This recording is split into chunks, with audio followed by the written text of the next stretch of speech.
There we go. All live. Here we are. Cofield and Company late night happy hour.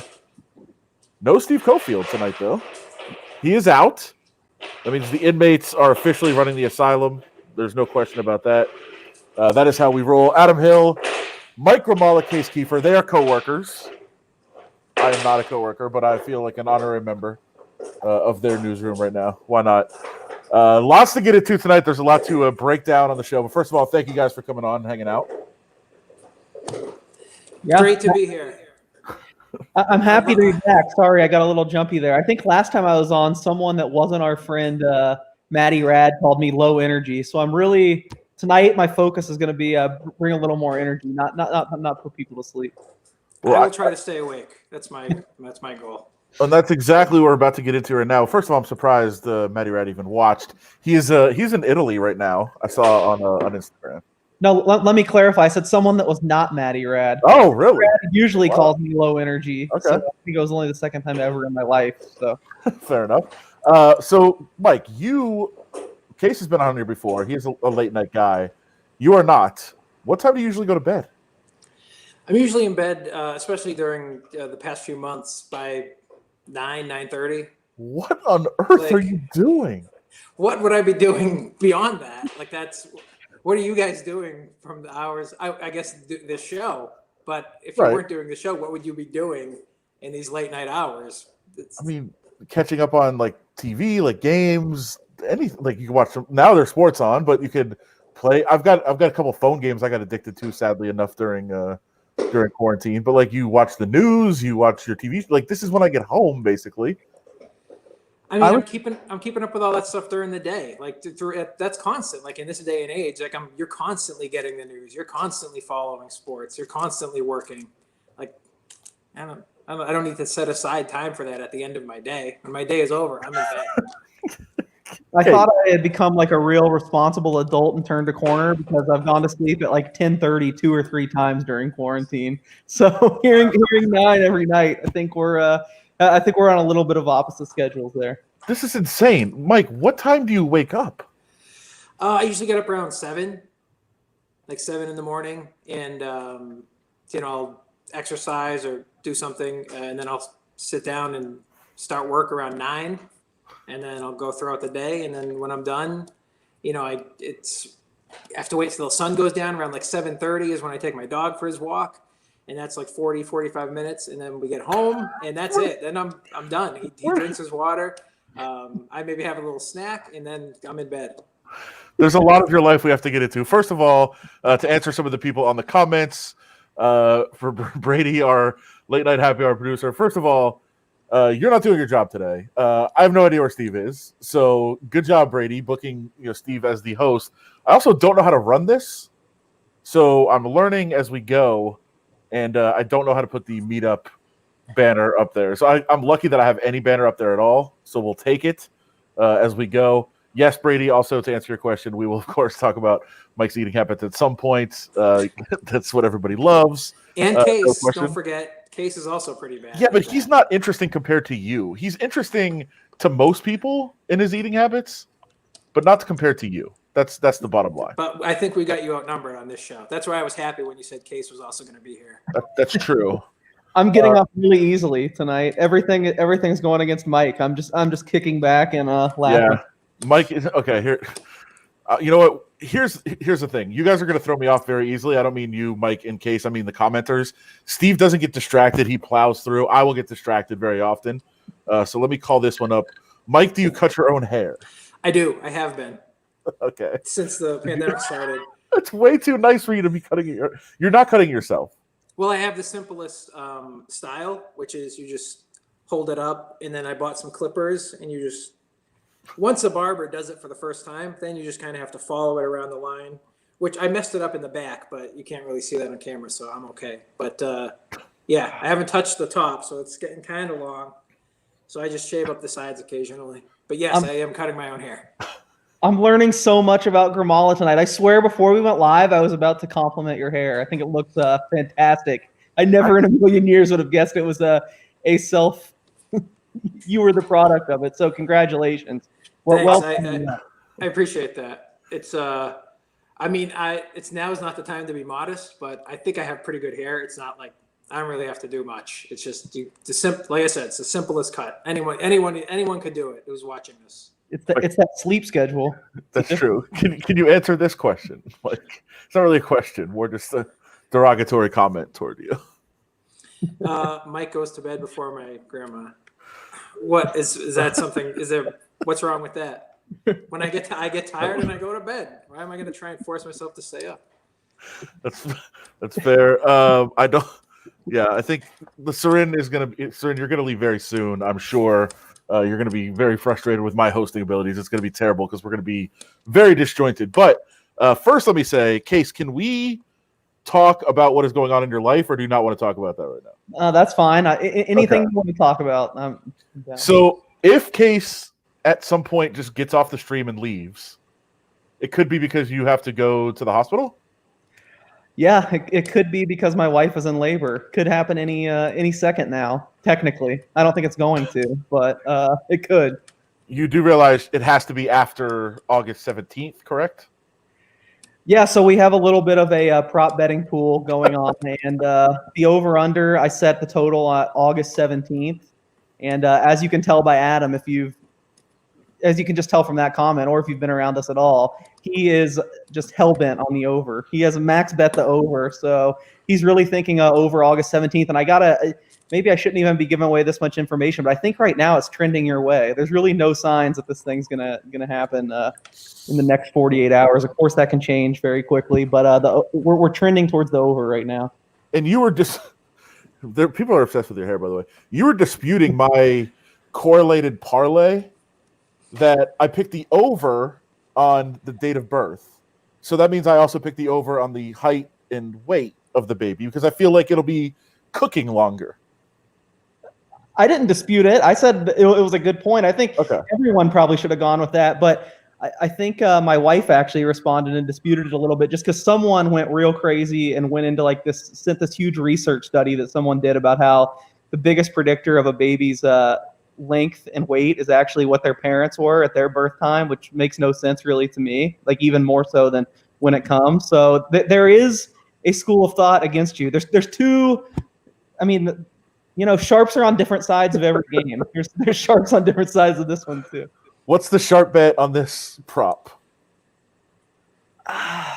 It just, I don't know. Anyone who's had a kid probably knows this, but it seems like it changes all the time. 2 weeks ago at the doctor's appointment, they basically said, okay, this is going to happen anytime. We don't know if we'll see you next week. So then I was like, okay, it's going to hit under. Now this week, it's like, yeah, no signs. I don't think it's going to happen. So right now, I think over is the sharp side. Good question from, and I actually just thought of something to ask you, follow up this too, but good question from our friend Willie Ramirez here. Is this the prize? No, but Willie, this is actually a great question because we've already agreed to. Adam has been adamant this entire time that we're going to have twins, even though we've got a million ultrasounds, there's no twins in there. And we have signed off, my wife and I, that if there's a twin, the second child, I don't even think it matters if it's a boy or a girl, the middle name will be Adam. So there is a chance. Really? Yeah, I told you that. I know. I just wanted to for the audience. Oh, gotcha. My bad. I just thought we were chatting. So yeah, there is a chance.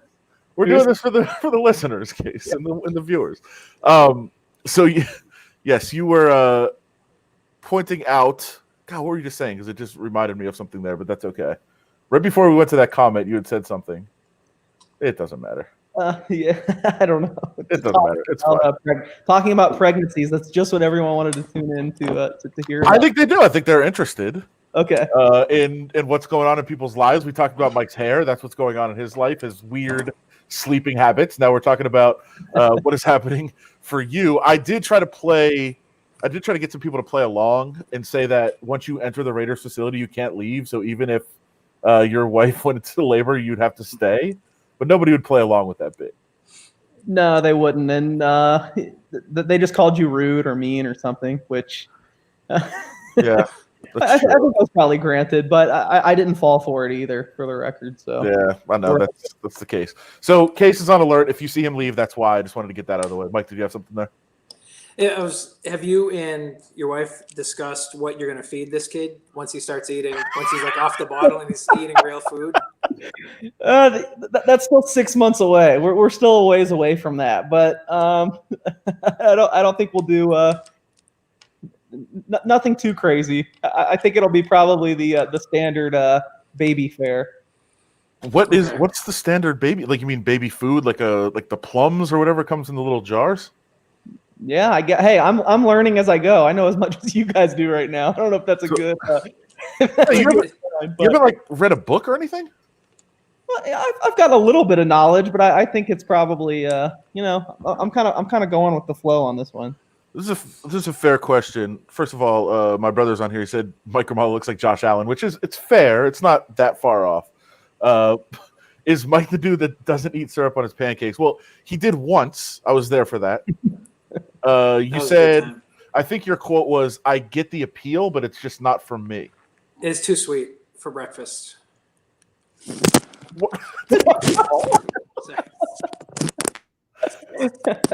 the way, this is the drunkest start to a show ever for people that are not drinking at all. Not a drop, which is insane. What happened? Too sweet for breakfast. My iPad fell over. I've got it like perched precariously, so that. Somebody said you dozed off. The plus 175 cashes. That's fair. No, so to get into that, you don't eat much of anything. You have like 4 things that you eat. That's your standard. Yeah. And we had you try a taco one day. I did try taco. I tried syrup with you guys. Had ketchup once. Man. I've had lettuce in the past couple of years. I added that.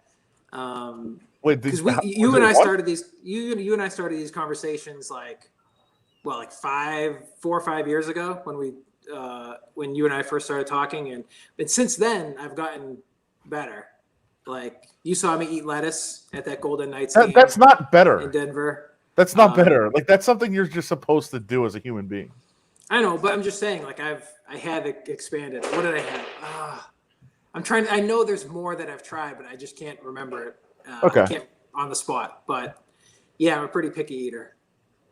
You are. Well, we might get into that a little bit later. We got some Las Vegas sports happenings going on as well. But here's something that we thought about doing tonight. Me and Case had a text exchange about 2 months ago, I think, during the shutdown, during the pandemic. And for some reason, I proposed doing an Instagram live show with you because we like to have arguments about things, just random things, but we also like to rank things. I know you like to do it with a lot of albums and things like that.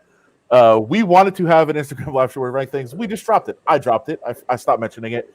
But since we were all together tonight, I decided maybe we should jump in and get this done. So we have 2 topics. We each put together top 5 lists of these topics. I have a feeling there's going to be some heated debate among some of these answers. But let's take a quick vote for the first one.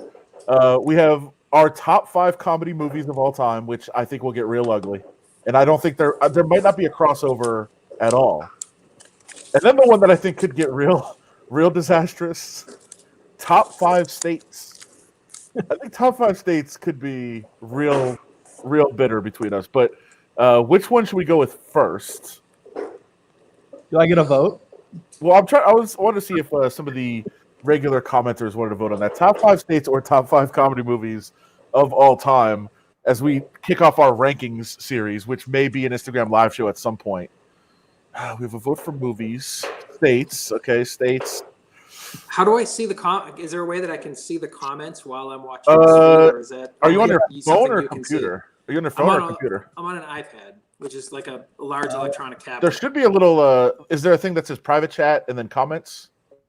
Yes, but it takes up the entire screen. It doesn't matter. You can keep me apprised. I can call some. It looks like states won. We're gonna do both, but we'll do states first. And let's start. You guys have your lists out there, right? Because we didn't exchange them. The movies gave me so much anxiety. I think I'm just going to kind of spitball it. I couldn't even do it. But the states, I think I have a solid top 5 in my mind. So okay. I'm glad that you guys voted for states. I'm not comfortable with mine because when I did it, and by the way, I'm going to give away to Soren. Kansas is not in my top 3. I'm so disappointed. I'm going to let Soren down. I used to listen to your show all the time in college. So I went to KU. Kansas is not in my top 3, and I feel really bad now. Maybe I'll rearrange it really quick. You went to Kansas, and it's not in the top 3. That's perfect. So I was disappointed in mine because I just was like, I did it honestly, and then I realized like this is going to be very boring for my list. But I have faith that Gramala is going to come through here. Do you want me to go with my list? Well, let's just start. Let's go with Case's number 5 state first. Oh, you're gonna hate all my lists, but okay. Number 5, what I came up with, I'm gonna go with Tennessee at number 5. Okay, what the fuck are you talking about? Who has ever been to? If you go to like Nashville or Memphis, or even my wife is throwing stuff at me from upstairs. Who's not had a good time? I like states that have like multiple places where you can go and have fun, and there's a lot to do. Tennessee, very underrated. It's beautiful, all in between. And the big cities in Tennessee, it's got as good of a 1-2 punch as anyone in America. You know what? I disagree with you, but I will say that's a pretty well thought out explanation. And I was born in Memphis. I mean, technically West Memphis, but it's a Memphis suburb. Yeah, so. you were born in Arkansas. Yeah, but they shut down the hospital after I was born. You had to drive across when my brother was born, you had to drive across the bridge to Tennessee. Like it's literally a Memphis suburb. So were you born in a William Faulkner novel? What is going on? Pretty much. Yeah, it's a Southern Gothic birth. What is going on? All right, my number 5. I'm actually kind of like Case here. I'm actually going bias, and I'm going with my home state. But I also believe in this. Michigan is awesome. It's a great state, and it's got 2 different states in one. Because the Upper Peninsula should not be part of Michigan, and we don't really claim it as part of Michigan, but we do have it. It's there for us. And then, of course, Detroit, one of the all-time comeback cities ever. It's going well. It's thriving right now. I'm proud of my people. And so, yes, this is biased, but I am going Michigan at number 5. Michael Gramala, what do you have? I only came up with 3 that I like. What? It was top 5! I know. I tried. I guess we could put Nevada at number 5. You can just throw it in. I only came up with 3. I can't. There's 50. You had to come up with 10% of them. This is only 3 that I think are worthy of being on the list. Like, okay, that's actually everything else is tied for 4th through 50th. That's actually perfect. So you're going with Nevada. Yeah, we'll put Nevada at 4 and 5 if you want, because you can't put it at 4 and 5. You need to come up with a 4. But it's too hot, and it's on the West Coast, which means you have to stay up 3 hours later to do this show. Mike, this show is basically starting at 1:30 a.m. East Coast time. How am I supposed to stay up why are you trashing it? You're supposed to support it. It's a top 5, not the bottom 5. But you know how Case said Tennessee because it's got stuff to do, and you can, I don't like doing things. I don't like I can't use that criteria to list these states. Like, what am I gonna? I like Nebraska because it's flat. I don't. You only did 60% of the work. It's better than if you would actually come up with a state. So I'm going to accept that one. I finally figured out how to read the comments in full, and they're killing it right now. Yeah, they're great. Our commenters they make the show. They're better than we are, so that's why it's great. All right, Case number 4. Oh, you're gonna hate this even more. It's sticking with the same theme. I'm gonna say number 1, Michigan's disqualified. Not only because I've never had a good time in Michigan, but one time I went. The two of the 3 times I've been there, I was basically snowed in. Cold states are no chance for me. No cold state is ever going to be in it. Like I said, I have roots in the South. I think one of the greatest American cities, and if you disagree, you're just wrong, is Atlanta. So number 4, I'm going with Georgia. Beautiful all around, and then you have one of the best cities in America right in the middle of the focal point. So I'm going with Georgia at number 4. Here's the thing. I was actually going to put Georgia in my top 5, but I thought you were going to make it number 1. So I didn't put it on my list at all. So that it is not on mine. Number 4 for me actually might be a little bit of a surprise. It's New Hampshire. They seem like such pleasant folks. I've only been there a couple times. Everyone was nice. It's amazing to me. So I'm going with New Hampshire, and Mike, that's kind of your region. No, have you met any mean people there? No, I was actually going to jump in because while I was hastily sorting through the options for number 4 on my list, I settled on New Hampshire just now because they have my favorite vacation spot in the world, which is Hampton Beach. I don't know if any of you guys are familiar there. Well, your favorite vacation place is a beach in New Hampshire? Hampton Beach, New Hampshire. It's very like trashy, but it's also got like a boardwalk, and it's kind of nice. It's hard to explain, but Hampton Beach, New Hampshire puts New Hampshire, the state, onto my list at number 4. Anyone who's been there or has experienced it will understand what I'm talking about. So let me get back to Matt comments here. New Hampshire, pull the plug, and yes, New Hampshire is the shit. So yes, we can have disagreements on this. I think I've been to, I should have counted before this, but I'd say like over 40 of the states for sure, probably like 42, 44. I think New Hampshire is one of my never been to. So I don't really have anything to add to this one. But you might have to add it to the list. It's first of all, maybe that's the name. New Hampshire Kiefer would be a great name for a child. But also, I think that you need to visit. It was in the top 5 of 2 people's list here. Yeah, 2.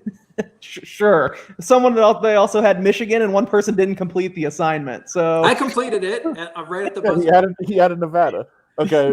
in case you're number 3. Oh, we're already on number 3. Probably another controversial one, sticking in the same region. I apologize to the people that say the South should be eliminated. But let me say, anyone that says this state isn't in the South is crazy and that has not spent time in the South. This is as southern as anywhere. I got to go with Florida, number 3, largely for the South corridor. I mean, I just spoke highly about Atlanta. I don't know if there's – I mean, I'm a Vegas guy. Vegas is my number 1 city, but Miami is probably number 2, the whole Miami-Fort Lauderdale area. No state income tax like Nevada. Florida's a disaster. They won't wear masks. They're ruining it for everyone. They've got a moron for a governor. You can't put Florida. That's recency bias. They do not wear masks. What if we were doing this a year ago? You wouldn't mask. If you're watching like Forensic Files or a program like that, and in the first minute they establish it that it's in Florida, you know it's going to be a good episode, though. So I can kind of understand the appeal of Florida there. This is fair. The Florida man is a rare creature. You got to go see it in the wild every once in a while. You don't, though. It's terrible. It's the worst. Okay. I don't think my list is getting any better. I'm actually going to go Colorado. And there's a couple reasons for this. First of all, Denver, unbelievable city, of course. You're not liking this? No. Go on. Okay, you can give your rebuttal, but it's a great city. Getting incredibly liberal, which I'm of course down with. You'll notice I don't have a red state on my list. Not surprising. Also, you could go skiing and go to a cool town like at the same time, and sports betting is blowing up there. There's a lot of very good things happening in the state of Colorado. So I'm going with that at number 3, Mike. Worst airport that I've ever been in, consistently. Denver. No. Worst. It's a good airport. It's just far from the city. No, it's the worst. It's also hard to navigate, and there's always long lines. And if you're TSA pre-check, it's never open. It's always closed. I don't want to have to stand in a line with civilians when I'm trying. You know what I mean? Like this, I'm supposed to be one of the special people that goes through the pre-check lane. I don't want to stand in line with everyone else at the Denver airport with gigantic ski bags that they got to check and get on the plane. No, thank you. First of all, you got to get clear because it's great. And that's the way to get through the Denver airport. It's like you walk through and then you're right at the gate. It's just very far from the city. That is a huge downside of things. This is a fair question. I don't ski. I hate skiing. I like ski resorts, though. Like, ski resorts are great. Skiing is just stupid. I feel like that's where I'm at with that. I can get behind that take because I don't like skiing either. In Colorado, honestly, it was an honorable mention for me. But like I said, no cold states. And it has the whole problem. You know how many times I've had to drive through eastern Colorado, which is everyone talks bad about Kansas. Anyone that says anything about western Kansas, eastern Colorado is the exact same thing. It's terrible. So basically, you're doing this all for one city, which that doesn't make up a state to me. No, so, what about the resorts too? It's great. And by the way, Denver, not really that cold. Like that's kind of the secret about Denver is that everybody thinks it's freezing. It's not really that cold. It's very mild. It's great. It's too cold for me.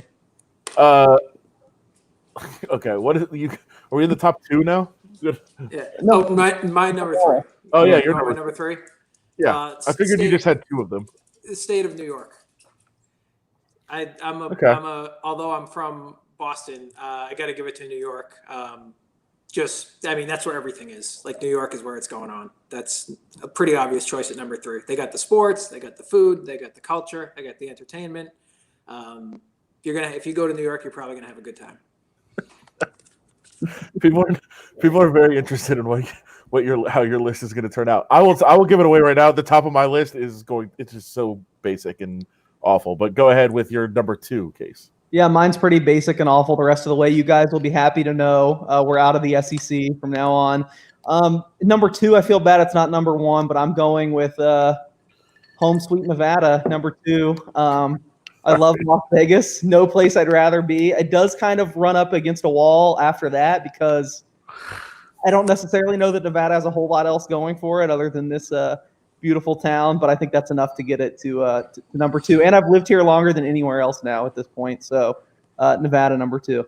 All right. I'm not even going to do my number 2 because it's the same.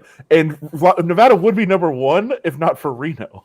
Reno dropped us to number 2. But Nevada clearly is an amazing state because Las Vegas is there and it's great. And I am embarrassed that I did it. I didn't think anybody else would, or else I wouldn't have done it. But yes, I'm going to put Nevada at number 2. Mr. Grimala, is Nevada your number 2 also? Nevada was my number 5 because it's yeah, that's right. I forgot. There's like 7 months out of the year when it's so hot that I can only walk my dog at like 3 a.m. and that's a bit inconvenient for me. But otherwise, it's great. I like it. I'm having a good time. But you're splitting hairs. If you're in the top 5, you can't. Number 2, number 5. It's a very minimal difference. Nevada's good. My number 2 is California. Okay.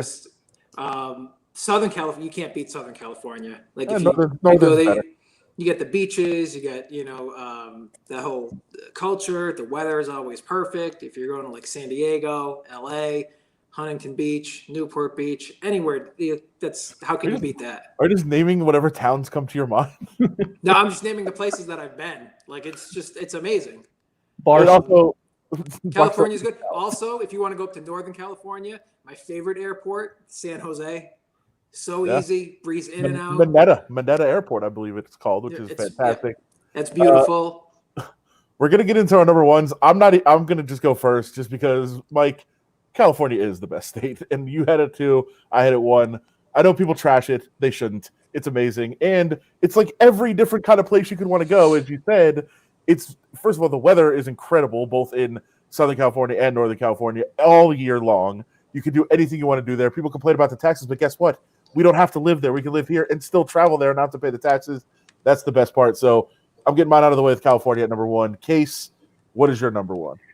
Yeah, I hate myself for being this basic too, but I got to go California number 1. You hit on a really important point that we don't have to live there. I agree with Treasino DB. Sorry, that everything's too expensive there. I agree. I don't have to live there though. I can live here and I can go there. I mean, I'm going there all the time, not now in this current state of the world, but there's just so many great cities, so much to do. I think all the criteria I laid out at the beginning, California checks all the boxes. So I got to go with the basic answer and put the. Wait, is this true? Did you misunderstand the assignment?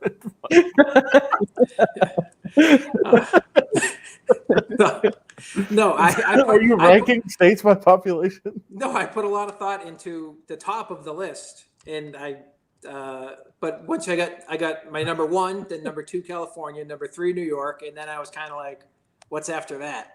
Does that make me? Oh, my number 1 is Massachusetts because I was thinking to myself, I'm not even going to let you explain. I was thinking to myself, what do I value? Like, what's my identity? What do I value? 1, I guess I'm smart. 2, I love sports. Massachusetts, best educated state, smartest state. 2, smartest. most passionate sports. Worst sports fans, racist sports fans. Bluest state in the nation. Also, something that I'm in favor of. So that was my number 1. The great sports, very smart, and you're going to get those blue votes. That's fair. We did not get the kind of angry passion I was hoping for. I think that'll happen with the movies one in a little bit, but we did want to talk a little bit of Raiders since they have just opened up training camp and they are here in Las Vegas.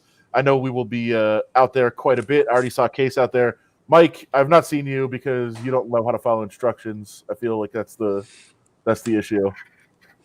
Yeah, that's I've fine. only gotten 5 COVID tests, which is not enough to get into the facilities yet. But I'm hoping that at some point next week they'll let me in. You know, I had 2 on Wednesday alone. Wow. One UFC, one Raiders. Are they both? Is the UFC one the same as the Raiders one? No, like nasal UFC swab? one. UFC one is a throat.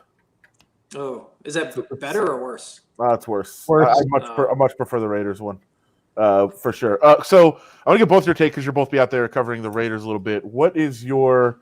And I'll start with Mike here. What is your biggest storyline to watch in training camp? Just is the defense fast? Can any of these young players, are they going to make an impact? Because they're just terrible on defense last Is year. the They're not defense going to. fast? Yeah, like are they fast? Are they athletic? Things that they weren't last year. Like the defense is horrible. If they're not any better on defense, they're going to be bad again this year. So can Corey Littleton? Is he going to make a difference?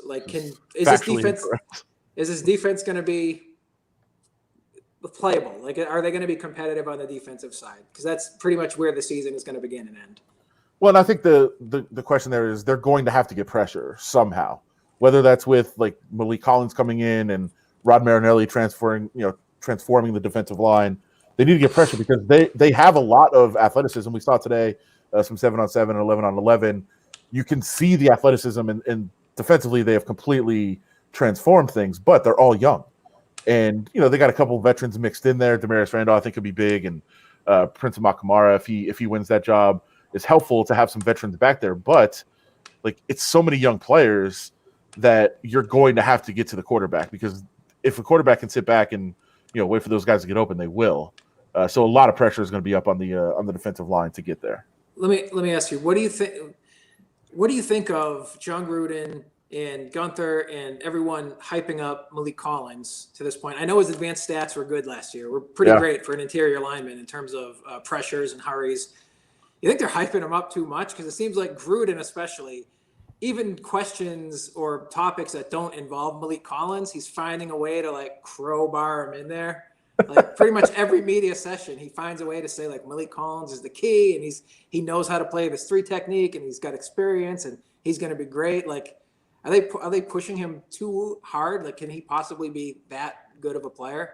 I mean, I agree with you. I've thought the same thing because I think while last year was good, there's been some really disappointing, really inconsistent seasons for Malik Collins, for somebody with that much talent, a guy that, you watch in practice. And again, they're not in pads yet, but a guy that big that moves that well, you would think would just be dominant. And there's times that he has been dominant. And last year was good. And I think what they're doing is trusting Rod Marinelli.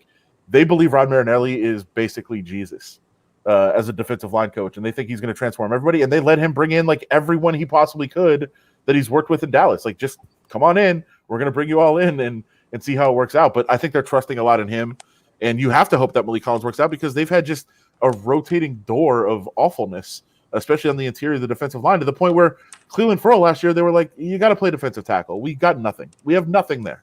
It's, fat PJ Hall, and it's, completely inconsistent, but I think really good at times. Mo Hurst, they're just hoping that they can get something out of them. So I think that's what we're at. And somebody just mentioned Max Crosby. He did return from the COVID reserve list today, so they're hoping some from him. But here's the thing, in case I don't know where you wanted to go, what you wanted to watch, but the thing with Max Crosby is people talk about the sacks, and he really was good at getting to the quarterback. But to me, he was a guy that just put his head down and looked for the quarterback.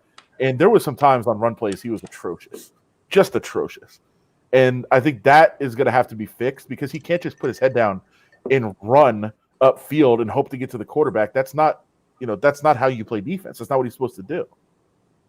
Yeah, and I agree with you guys. If we're going with, I guess, big picture zoning out the thing to watch, it's got to be the defense. I was disappointed the day I was there. The defense was kind of practicing where we couldn't really see anything. So I have really no insight in how they're looking right now. I think that the offense, though, is going to be good no matter what. I don't necessarily think they have the ceiling like a lot of people believe. That they're not going to suddenly turn into one of the top 5 offenses in the league. But I think the floor is pretty high. I mean, at worst, this is going to be an average offense. So it all comes down to what the defense can do that has been just dreadful year after year after year. They have a lot of new pieces in. I know, Gunther was kind of beating his chest the other day about how this is a totally different unit than when he showed up 2 years ago. They don't have any of the same starters.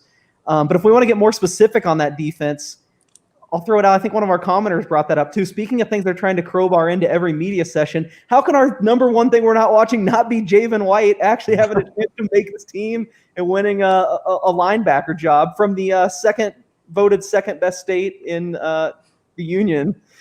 Out of UNLV, it seems like they're throwing Javen White's name out there without even anyone asking about him, and it seems like he's really turned some heads. And I think what a story that would be if a UNLV kid's playing a significant role in the first year in Las Vegas. So I'll Mike to talk about this, but I'll set it up for those that are watching from around the country and don't, maybe aren't familiar with what's going on. And here was the comment, even if there it is. So Javen White is a kid from Oakland, just like the Raiders, who came to UNLV.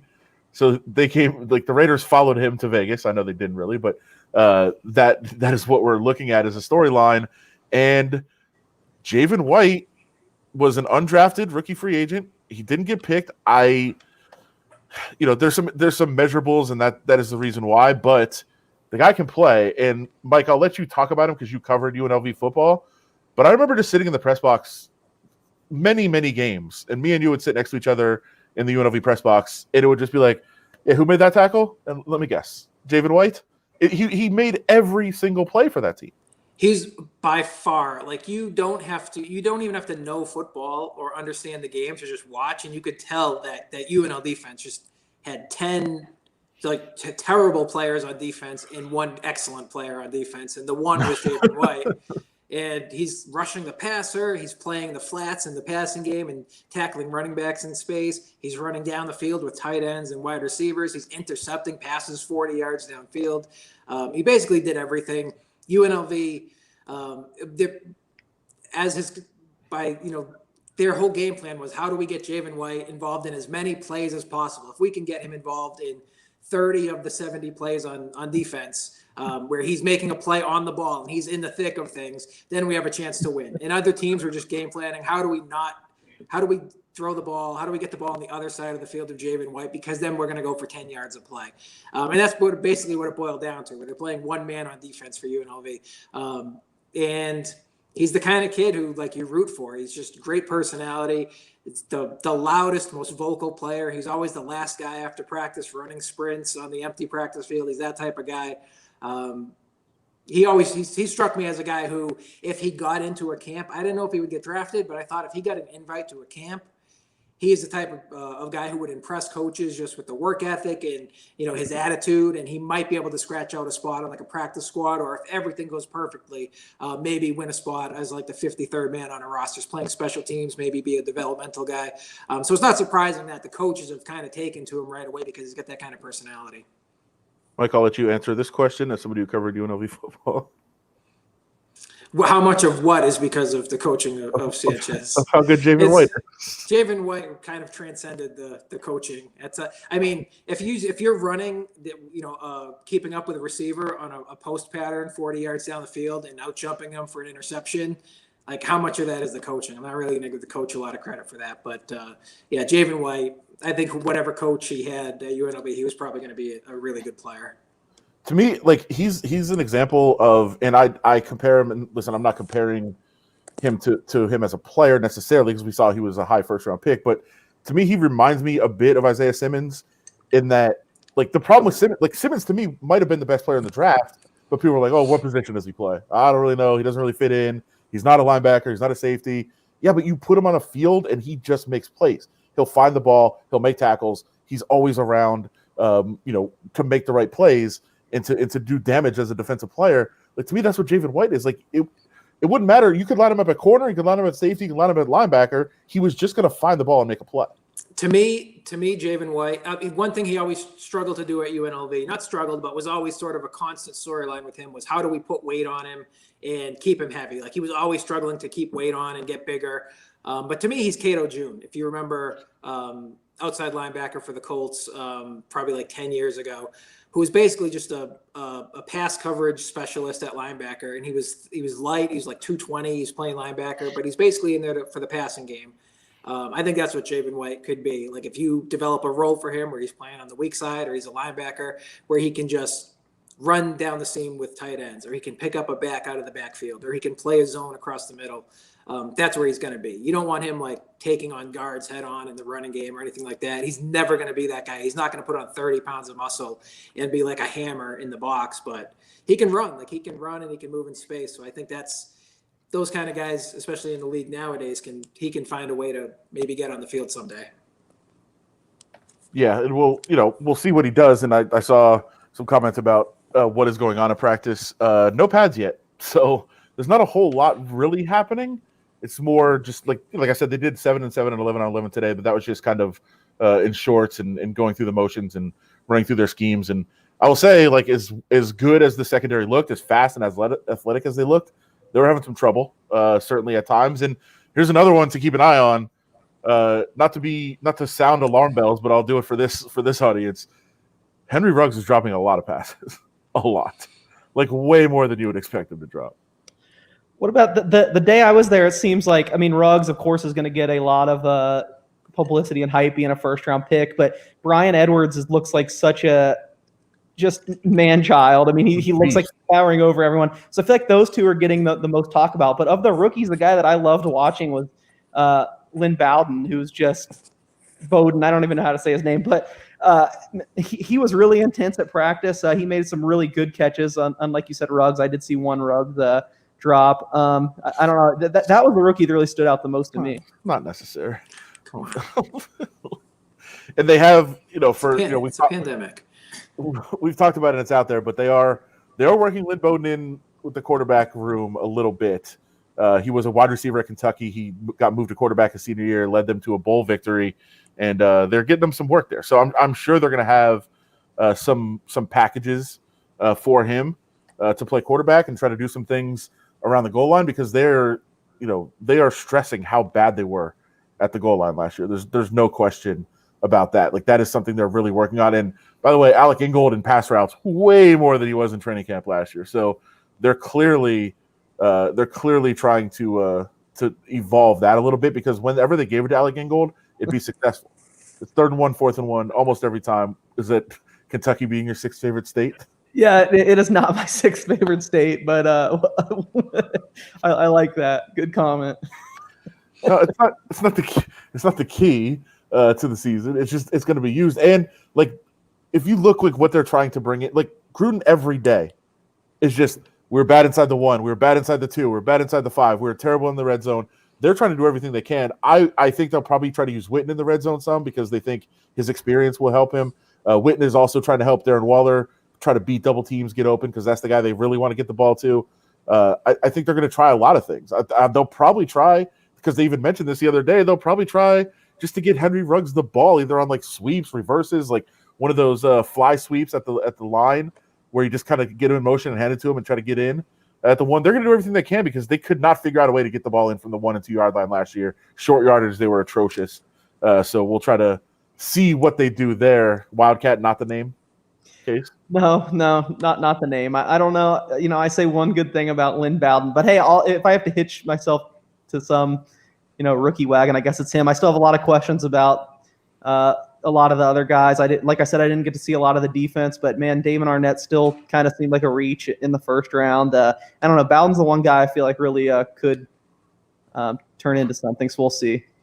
I mean, Edwards, to me, you already mentioned him. He's the guy. Like, he could have been a 1st round pick if he would have been able to go to the combine and go through the draft process, but he was hurt, couldn't do any of that. Size, athleticism. That's a dude that, I just think would have been a much higher pick, and I think he can have a big impact on this team going forward. So we'll see. Does anybody want to handle this question? You and I talked about this, I think, the day I was at practice, and I wrote about it a little bit. I saw another question asking, how long does Carr last? Derek Carr is not the problem with this team. I don't think he certainly wasn't last year, and he's not going to be this year. And I really don't see the quarterback controversy. I mean, if you didn't even know who the guys were, if they didn't have numbers on, and you just watched the 3 quarterbacks, there is one that is just so clearly better and so much more in control than the other 2. Of course, that's the way it's supposed to be on an NFL team, but I just thought the quality between Carr and Mariota was pretty noticeable when I was at practice a couple days ago, and I thought Derek Carr looked really on point. Really, I mean, with making every pass, every kind of pass. So I know it's fun to pile on guys, and I can see why it's fun to pile on Derek Carr, but I don't see him as the problem with this team at all. He's probably good enough to hold on to his job. Like, I could see if he gets hurt at some point and Mariota comes in, maybe that, that thing where you don't lose your job to an injury, that could go out the window if Mariota comes in and plays well. Mariota's arm does not look good to me right now. And I don't know if he's just getting up to speed or what. The trajectory is bad. It's coming out of his hand bad. It's not good. He just hasn't been a good passer in the last 2 or 3 years that he's been in the league. Like, you could just watch him. He's just stiff and rigid. He doesn't make a lot of good passes. Is that what you meant, Case? I mean, not every city has the gift of getting to go to practice and watching Patrick Mahomes. So just calm down a little bit. The thing with Carr, to me, like, he had a great season in 2016. He showed that he can do it. He hasn't been that guy since. There was injuries, certainly, 2017. There's been concerns. There's been issues. It's all on – like, there's nothing you could say now. 3rd year in the system, all the weapons you could possibly want. They've brought everybody in. As we said, they got Edwards, who we think is a steal. Ruggs, I don't think was the right choice. I think Judy was the right choice, or even CeeDee Lamb, who – man, the Cowboys beat writers were going nuts for that guy today. Good Lord, I've never seen such a lauded guy in a practice with no pads on. It was crazy. But they got everything. They got Darren Waller as a star at tight end. They got a veteran to work with them, and Witten Foster Moreau, I think, is still a really, really talented guy that has a very high ceiling at tight end as well. They got all the receivers in place. Tyrell Williams can go back to being a number 2. Hunter Renfrow is a very reliable possession guy. Like, they've got everything they could want on offense. It's Carr or he's done. Like, that's it. Like, there's nothing you can say after this year. If he doesn't take a huge step forward, that's it for him. It just, I feel like you're at the point in his career where you know what you're going to get from Carr. Like, you're going to get 8 good games, you're going to get 4 okay games, and you're going to get like 4 bad games. And that's basically what he's going to be. He's in that just Kirk Cousins level where he's all right, and you can win with him if they hit on everything else around him. Like, if Ruggs is awesome and Edwards is good and Jacobs is a beast and is healthy every week and everyone in the offensive line is perfect, then yeah, you can win with him. Just, but that's what he is. I'll give you 8 good games and 4 okay games. And I think that the one other thing he's definitely going to give you is 4 or 5 just horrendous bloopers. And I think that's really what kills a guy's like this, like, reputation, where I think everyone thinks he's a lot worse than he is because he does have those momentary lapses of kind of awareness. I know he's famous throwing the ball away on 4th down and stuff like that. I think it's unfair, but that's just the state. I mean, that's the way it is. I feel like he's always going to have a play or two like that people are going to give him a hard time. You're right. Well, like, once you become a meme, like once you have a meme-worthy play, it's hard to get away from that. To Serin's question, why did they make the move for Tua? I thought they might. I felt going in, and they were obviously trying to throw smoke screens all over the place. I thought there was a quarterback that they really liked, and I didn't know which one it was. So that was kind of the big question. A lot of people thought it was Jordan Love. I never did. I don't think it was Herbert. I don't know. I kind of thought maybe it was Tua because that's the kind of guy that Gruden seems to like. The one thing he says about Carr now, like, he wants him to make plays with his feet. I think Tua can do that. I think that Gruden is at a point where he doesn't want to deal with a rookie quarterback. Like, I think that was the biggest thing. And, that's probably not a good thing for, a coach to be like, hey, I'm not dealing with a rookie. I'm not waiting for him to develop. I think that's maybe the main reason that they didn't make that move. And if they do move on, I think it'll be for a veteran. I mean, that's the John Gruden way. I think we're colored of him now being on TV and interviewing all these guys with whatever that was, quarterback camp or whatever. But, I mean, look at his time in Tampa or whatever. He was always a veteran guy at quarterback. I think that's really more what he's drawn to as a coach. So I totally agree with you there. You see most of these teams now, it's like the trend is if you take a quarterback high in a draft, you're expected to install some of these college-type packages in your playbook to get them, up and running quickly and help them adapt quickly. And I mean, I haven't covered John Gruden extensively for decades, but he doesn't strike me as the kind of guy who's going to rewrite his playbook to cater to a rookie who's just coming into camp and has been practicing with the team for 2 weeks. They're not going to, drop half of their game plan of, college type half field reads and one option reads and that kind of stuff just to make it easier on, one quarterback. I just don't know if he's that kind of coach. They could go for Armani Rogers if they wanted to. Mike, you've covered him. You I have covered Armani Rogers. Bring him in. I don't know. I don't know if he's a Gruden type of quarterback. Either. You're saying no? Okay. So a lot of writers there. We'll get. I really do want to get into the movies thing. We did have a couple questions. Did I miss the movies? No, you didn't. We'll be into it in a second. I do want to talk some Golden Knights real quickly. Case, you used the word enmity in a column today. Yeah. What? So give me your. Explain to me why this disappointed you. You never really followed up once you texted. Because it just didn't fit. Like it's a column. It was a good column, but it wasn't like some extravagantly written piece. And you just throw it in there. Like I kind of explained it to you, and I guess I'll explain it to the viewers too. Is what I wanted to say, what I initially typed was misdirected hostility, but that is a song by 311, the band. And I was like, I can't be making 311 references in this column. So enmity is the state or feeling of being actively opposed or hostile to someone or something. That worked its way into. No, but it worked its way into a column on Robin Lehner and Marc-Andre Fleury. Like, I just don't know how many people stopped and they were like, "What? Like, what? Do I have to look this word up now while I'm reading your story?" Oh, that's what you're getting with. I think people know the word. No, they do not. They don't. Mike, no chance, right? I don't know it. You don't use words like that in your stories. No. I stick to. And here's yes. Brady, good point too. Nobody's gonna even know 311 reference. It's not about everyone else, Brady. I have to live with myself. It's so ridiculous. For this question here, and I do want to get into the Leonard and Fleury. After the round robin game, was Leonard's awkward alert tweet before after the press questions? No. He was referring to playing his old team. That they were going to play Chicago, and he's like, "Oh, this is awkward. They just traded me to you 6 games before the shutdown, and now we're going to play them in a playoff series." So yeah, that's what he was talking about for sure. So I don't want to get into the who should be playing because it's been done over and over again. Leonard has earned the job. What they did is they opened the competition, even though they wanted Leonard to be the goalie.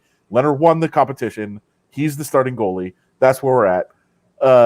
I was having the debate with Cofield today on the show. Are you going to answer? You want to answer that question? I think it's more for Case, right? Case is the punk guy. I've heard of these bands, but I can't tell you about them. I still would go new Blink 182. I'm not a big space guy. Angels and Airwaves just too spacey for me. I take Wallflowers over both of them. I don't know. So I think a more interesting debate is not Leonard or Fleury, but it's what on earth do you do after the season? And first of all, fans can't handle this. I don't know how many comments you guys are getting, emails and people, reaching out to you about what's going on with the goalies with the Golden Knights, but people can't handle it. And I don't know if that's because we're a new professional sports market or if people just felt differently about the Golden Knights or what, but I just don't think people can understand hey, look, a guy got beat out. I know you love him, but that's what happened. Yeah, I actually, maybe it's dying down a little bit because I'll say I just the only other time I touched on the topic during this playoff run, I got a couple angry emails, people very unhappy, but I didn't hear anything today. So maybe people are starting to accept it. I think you hit it a little bit in that, this is still such a new franchise and everyone's still so connected to what happened a couple years ago that, I think we're just not used to these types of things happening, but that's just the reality of sports. Things like this are going to happen. And Marc-Andre Fleury's 35 years old now. I just don't understand how anyone could watch these two goalies and think he's giving you the better chance to win right now, which is my main holdup for anyone that's still banging his drum. Is it too soon to be doing this? Poor Fleury. And you do feel bad because it's happened to him before, and it was in Pittsburgh, and he was so beloved a week ago. it was Marc-Andre Fleury, and then all of a sudden now it's Robin Leonard's team, and Fleury's on the bench, and it's a different scenario. But they also have to make a decision at the end of the year. Like this is where it's going to get real ugly, because they signed a ridiculous contract to Marc-Andre Fleury, and I was trashing it at the time, and people were so mad at me. They're like, why don't you want him to get rewarded? He's our hero. All these that's not how sports works. You can't do that. And I think the biggest mistake the Golden Knights made, besides the nickname and the colors and all that nonsense, but on the ice, I think one of the biggest mistakes they made was signing that deal for Marc-Andre Fleury, because now they're stuck with it. Yeah, the offseason is the most interesting thing about all this to me, because like you said, the contract does kind of look like an albatross right now. And I know some people that are in the Leonard camp are like, oh, well, they could even trade Fleury this offseason. Can they trade Marc-Andre Fleury? Who's taking him? Huh? Who's taking him? Exactly. That's what I'm saying. $7 million a year. They're not going to have the cap increase that they thought they were going to have for next season, given how this one ended and the loss of revenue. If they make a deep run, which I think they're going to, I mean, there's no way they lose this series. They're probably going to win at least one more. Leonard's asking price is going to go up. I don't know how they get out of the jam they're going to kind of be in the goaltender position this offseason.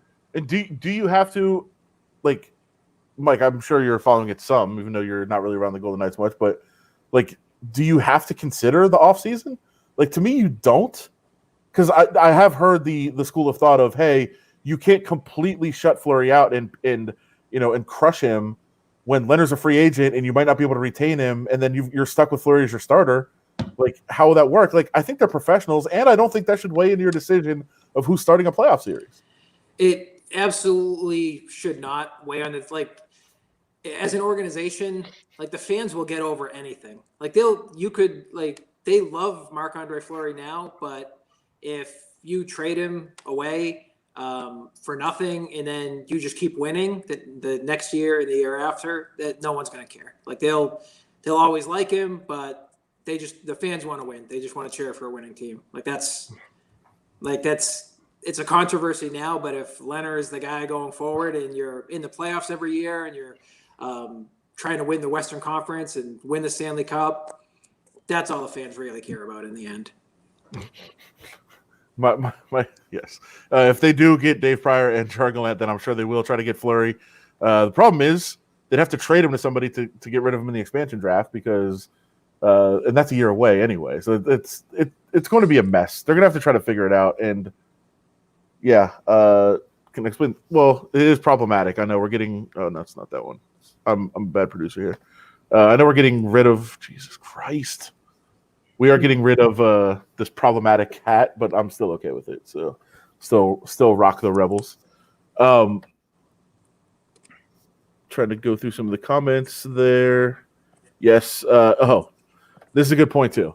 There's the Facebook groups are still crying about England not playing. I know, which is insane. He won the poker tournament, the team poker tournament the other night. Did that come out? Yeah, apparently. I mean, that's I wasn't on the media today, but I got a text saying that Derek England actually won the poker tournament, which makes quite a bit of sense to me. He's the guy that's lived in Vegas the longest, probably has the most experience. So, he's not being wasted in Edmonton. He won some money, I guess. I don't think anybody's going to get this. There was a story that in the regular poker game among players that actually make quite a bit of money and it's fairly high stakes, Alex Tuck was injured and not traveling with the team for a while. And one of the younger players who doesn't make a lot of money tried to get in the game. And he's like, hey, I want to play. I want to be a part of this. And they were like, okay, you sure? Because, it's pretty intense and it's, pretty high stakes. And he wanted to get in and he was good with it. And from what I heard, got crushed. And one of the players actually told me, he's like, I won't tell you who it is, but like, we legitimately felt bad for him. Like, he doesn't make that kind of money and he was getting crushed. And I finally heard today who the player was. And I was like, oh, that's just sad. But I don't think we could say, but if people guessed it. I think we've had a couple guesses already. Have we? You got to learn that lesson. You got to learn that lesson in gambling at some point.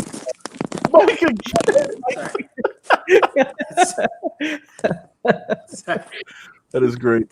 Can I say? Let's see. It's one of those guys. It's one of I them. think, yeah. I heard I didn't hear the exact same story, but I heard a version of the same thing you said. Okay. Yeah. So one of those guys just got completely wiped out in the game on the team plane. But yeah, poker tournament there in Derek England. The winner. Wait, hold on. Said is that say he was the worst player? Is that what you're trying to say? Yeah. Yes, he may have been the one that struggled earlier this season. So yeah, that's where they are. So that's the important things. They're up 2-0. Probably going to clean out Chicago, and we'll have to find out. Yeah, did you fall? That's Me? yes. No, I'm still awake. I'm still going strong, man. Okay, just making sure. I actually had some problems. I had my bracket break last week, so my phone dropped a couple times. Actually, when Seren was on, I think he was not happy with my technical difficulties either. That's funny. That's why we had a typo. Mike startled him. Okay, so we've okay. Maybe this was the issue. Were you TikToking? No, that's I thought that was banned. Yeah, it's illegal. Not yet. Not yet.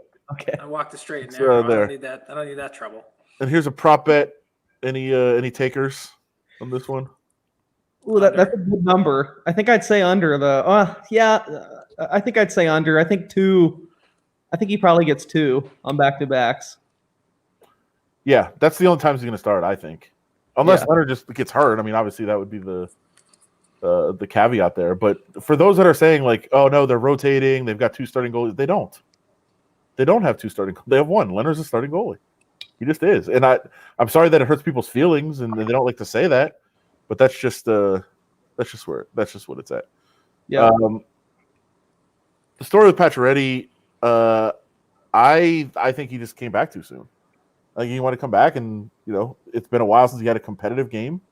He jumped in there too soon. I think that's what happened. I have no inside knowledge unless I'm not up there, and they're of course just fit to play or unfit to play, and he's unfit to play. But I think that's all that happened there. I haven't heard anything else. Yeah, I mean, it's just so hard. They have to give even less information than before, but I don't think it was a coincidence that he misses, he's back for 1 game and then misses again. You'd certainly think he was re-aggravating whatever it was that had him out first. I know, I think I saw someone else in the comments throwing out that he had COVID. I'm 99.9% sure he's had no positive tests, and this is something different. Yeah, me too. And by the way, I think it's the lighting. Soren's asking about the paint. It's the lighting. I try to figure out. I'm lighting from all different sides. I don't know what's happening. Case has a light over in the corner. Yeah. Mike's doing a hostage video. Like we're all over the place. Let's see. All right. Well, we did want to jump in. And by the way, Reed Duke out on the ice today. It'd be very interesting if they throw him into the mix. I don't know what they're going to do. That would be nuts, though. I probably shouldn't even admit this, but I didn't know he made the trip. That's great. He's in the bubble and could be ready to go. I saw him out on the ice. I was like, wow, that's interesting. Let's do, because I did see another comment about it. We have our that makes sense. Someone's asking about your art. What is that? Is that just family photos? I think they're like desert scenes. Some cactus, some more stuff in the desert. Yeah, clearly all my doing. So, all right. So we want to get into the movie list, and I will give this caveat on mine. Mike, do you want a baseball card to hang up on your wall? No, I have. No matter where I point my camera, there is nothing on the walls here. Okay, fair enough. So I made my list without I didn't do let me get a refresher. What's the top 100 comedy movies, anything like that. I just made my list, and then I Googled, best comedies of the 90s, best comedy. And then I said, you know what? No, I'm not changing the list, because I did see some that I was like, I should have put that on there. But I just stuck with the list that I made just off the top of my head from memory. So I'm going to okay. Before we start, Mike, what's I got 5. Do you want these in order? I didn't put these in order. 1 through 5. I just kind of picked 5. Do you want them in order? Do you want them ascending or descending? Yes. I can do that. Yeah, Okay. go ahead and put them.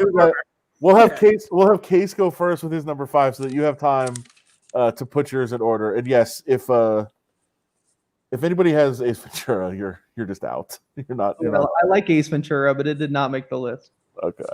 Well, what I feel like, God, I'm trying to figure out. Mine are very mainstream.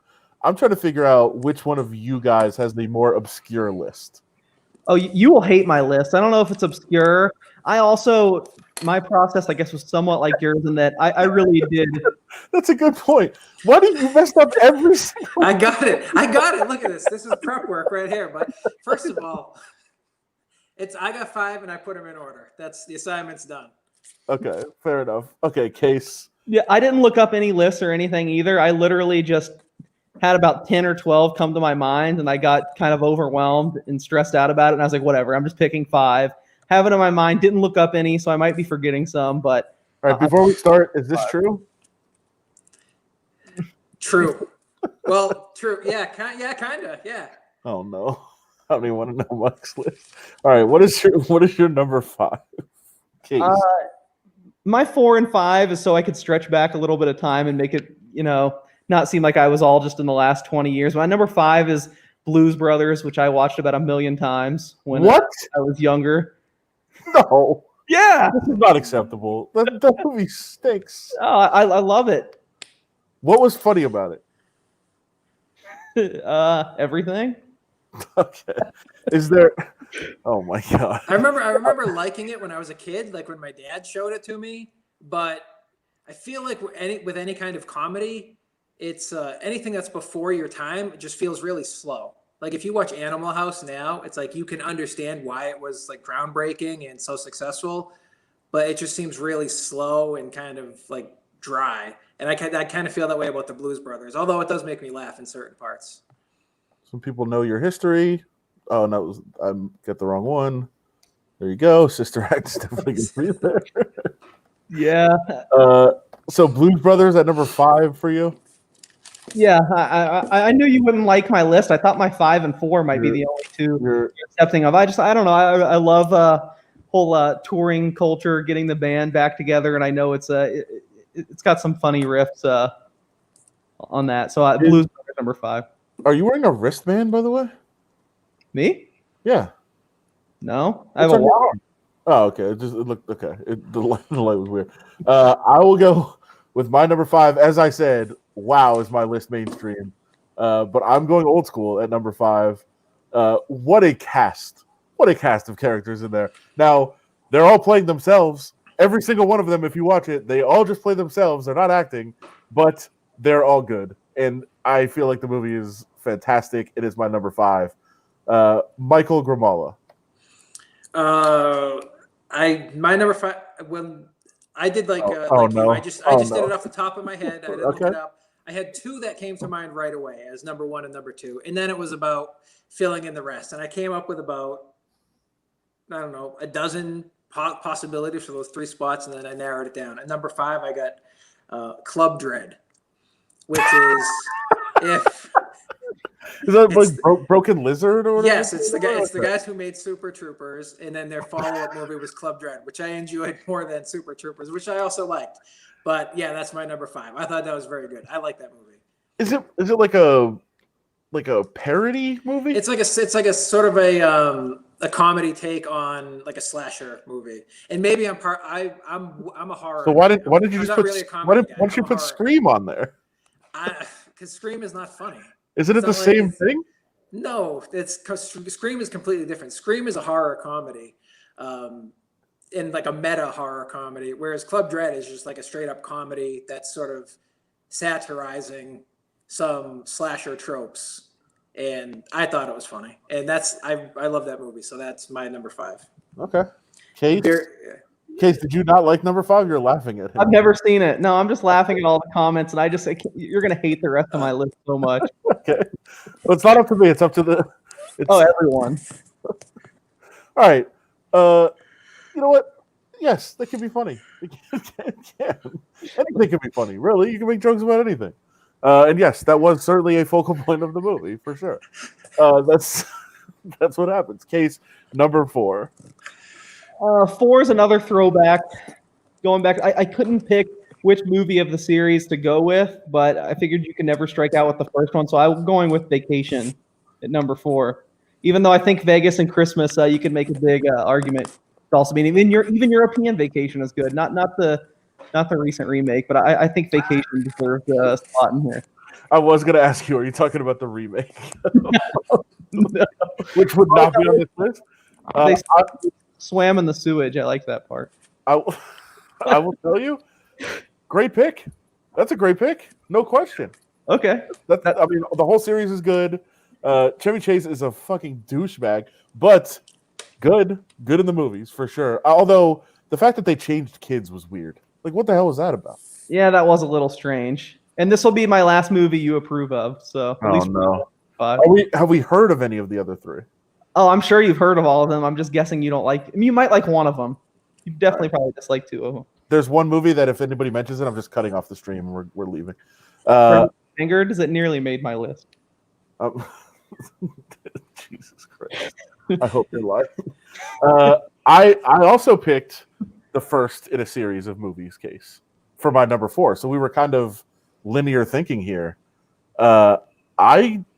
And listen, as I said, very mainstream and very, very generic, but I don't care. Hangover is number 4 on my list. Did you want to put it on there? I should have. That's just one off the top of my head. It probably deserved a place in the top 5. And I liked the sequels too, but Hangover, the first one, is by far the best, no question to me. Okay, I'll give in to all the commenters and knock Blues Brothers down. I'd say that Hangover deserves to be in there more than that. Nobody else. Stick with your pick, man. Defend the Blues Brothers. Don't change your list to placate some commenters. Stick to your guns. Your job is to tell people why they should watch the movie or why they should appreciate it. Yeah. If you think it's in there, it should be in there. So you're sticking with Blues Brothers. We're making that ruling. Mike Ramala, number 4. My number 4 is Shaun of the Dead. Okay. I would never watch this, but I've heard it's good. I would never watch it. It's hilarious. It's sort of a send-up of like a zombie movie. It's Simon Pegg, Nick Frost. It's pretty hilarious. So basically, you don't like actual movies. You like no. That's just a coincidence. That it's also the rest of them are just straight up comedies. But okay. I do like that movie a lot. I think it's funny. I guess in case you haven't seen it. I have seen it. I don't remember it making too much of an impression, but I like the pick. It's different, and you showed some heart, unlike me, according to Saran, which I like. Answer this question. I think it's not bad for cutting it myself for 4 months. All right, hey, look at this! Look at this! Some positive comments from Mike Ramala. Good for you. It's a great movie. This is a fair question from our producer of the Late Night Happy Hour. Worst taste, Mike in movies or Mike in food? What is worse? I have good taste in movies. Food I can't defend. Like that's definitely a character flaw, no matter how you slice it. Like if I'm just so I can't defend that. But I have good taste in movies. Yeah, but don't you also? Do you still? Because I remember this about you that you had to go sometimes on scouting missions to restaurants before you would go there, like with a date, so you'd know what to order. I think a lot of people do that now, especially with the internet, where you can sort of look up the menu before time. I definitely do that. So yeah, of course. If it's a new place, I just want to know what I'm getting into. Wouldn't it be like, we can go to a Mexican place as long as I can get a quesadilla with cheese? Yep, I added the chicken quesadilla. That's something I've added since I moved to Vegas, like in the last 5 or 6 years. Like I'd never had that before, but I eat that now. A quesadilla to you used to just be a tortilla and cheese. Yeah, well, yeah, it still kind of is. I don't have we been somewhere where I ate one in front of me, because I use a knife and a fork and I open it up and I eat I eat the chicken separately, and then I eat the rest of it sort of as like a side of tortilla and cheese, which some people find off-putting. But I can go to Mexican restaurants now. I feel like anytime I've ever talked to you, either on or off the air, we've talked about your ridiculous taste in food. But I do love it. And we used to play media softball. Actually, the league just kind of folded. I don't know why. but we used to play, and we would just sit around after the games and be like, "Have you ever tried this? Have you ever tried this?" And it was almost always no. Always I no. can remember. You've not tried lasagna, right? No lasagna. There's too much going on. There's too much going on. It looks like something exploded in a lasagna. Right? If you commenters have a question, just throw a name of a food out there, and we'll. Wait, what? Brady's never had lasagna either? Wow, that's crazy. Throw a name of a food out, and we'll just see if Mike has ever eaten it. And me too. There's a lot of stuff I don't eat. I've eaten lasagna. But you're not even. You're not even Case in is the just as bad. No, he's not. He You always is. try to group him in. He's not in the same ballpark as you. I think he I is. do eat lasagna and quesadillas, but I'm pretty picky. Right, Case eats like a 5-year-old, but you eat like a picky 5-year-old. I think that's the difference. I just know what I like. But what you don't have sauces and stuff at all, right? Like you'll go to Cane's, but you won't have the sauce, and the sauce is the best part. No condiments of any kind. I don't like the feel or the look of like a sauce or something like some liquid, some viscous fluid like on top of my food. I don't want that. No ketchup, no mayonnaise, no mustard, no dipping sauce, no barbecue sauce. From our friend Tyler Bischoff, ranch, no chance, right? I did on his show. Oh, okay. He made me try ranch on the air, and it was funny because he teased it, and then for like the next 5 minutes, while he brought the ranch out and set it up, by the time I actually ate it, I had sweat through my shirt because I was so like. I had so much anxiety about trying because I do not like the condiments. So I was, but I did. I got through it. This is a fair question, Mike. What's wrong with you? That's fair. I don't like a lot of food. I don't like food. What do you want me to say? Okay, this is a good question because I know you have, but your order is going to fascinate people. You have been to McDonald's. Yes. What do you order there, though? I get a plain cheeseburger, which is just the bun and cheese, and the burger, French fries. And no ketchup. No, plain, just the bun, cheese, and the patty, and then I get French fries and I get a Coke. And that's it. In and out. Ranch too spicy. Yes. I don't like spices. Case, do you like spices and condiments? Yeah, I really like everything spicy, and I eat just about all condiments as well. Is there meat on the cheeseburger? Yes, I think there is. But I have the same order basically at McDonald's. I mean, I definitely would get my burger plain. I don't want any junk on it. So I'm with you there. What does this guy do at the station? He doesn't. He actually he's a writer. Both Case and Mike are writers for the Las Vegas Sun. You guys can check out their tremendous work for sure at the Las Vegas Sun. I write every once in a while too. There's somebody said, "Do you pick the pepperonis off?" There's no way you'd have pepperoni. No, I take the pepperoni. You wouldn't eat off. pepperoni. No, I eat it separately. Like if I can do a pepperoni pizza, but I'll take the pepperoni off and then like I'll eat the pizza for a while and then I'll have like a bite of the pepperoni. I don't want to mix those two flavors together. But separately they're okay. Like you wouldn't go to like a salad bar, right? No, I only eat romaine lettuce. It's a very new addition. Romaine lettuce I can do. I can do a chicken salad. Which is chicken, lettuce, and croutons, no dressing. But yeah, a little bit of lettuce. That's just me. That's mean. Mike's got me there though. I don't eat salad, so. Oh, see, look at that. See? Salad is so delicious. Salad's so delicious. You're really missing out. Wait, we asked about lasagna. Any pasta at all? You got like SpaghettiOs or something? I do. Yeah, no, I like pasta. I liked I'll make ziti, I'll make spaghetti, but very plain. Like it's just pasta and like marinara sauce. That's it.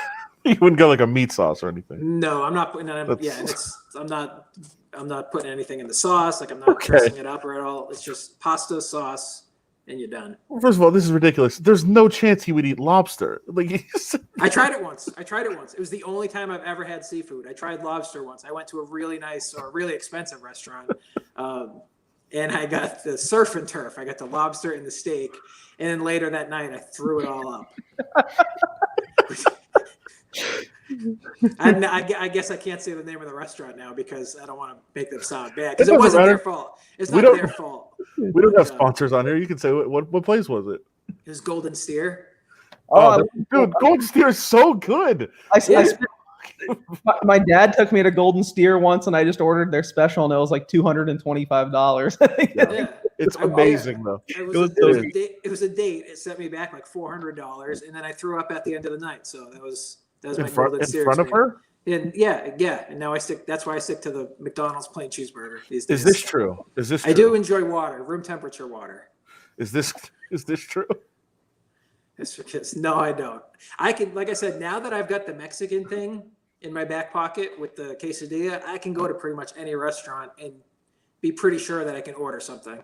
Okay. So Is I don't need a kids menu. Is this fair? Wait, hold on. I lost it. PB&J, too complex. I don't think you would mix peanut butter and jelly, right? No, just peanut butter is my favorite food. So I peanut butter sandwich all day, every day. I think But no I've probably had a peanut butter sandwich for like the last 10 days straight. No jelly, just straight PB. That's fair. I'm trying to see if there's. I haven't had peanut butter and jelly since I was probably 5 years old either. Yeah, So- they don't go together. I know people say they go together, but those two things really should not go together.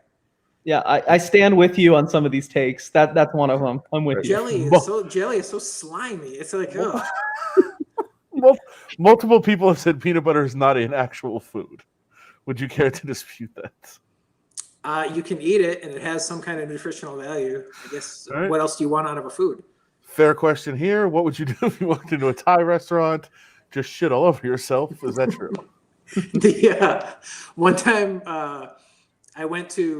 me and Taylor Byrne went to a concert in downtown, and we went to a Thai restaurant beforehand, and he You didn't. went to La Thai, obviously. Yeah. And Okay. he didn't know, and he was like, "Hey, let's go get some food beforehand," and he didn't know what I was, and I was like, "Okay," and then we went there, and I felt so bad because I ordered something, and then he was like waiting for me to eat, and I wasn't really eating it, and it was an awkward scene. So you ordered something just to pretend?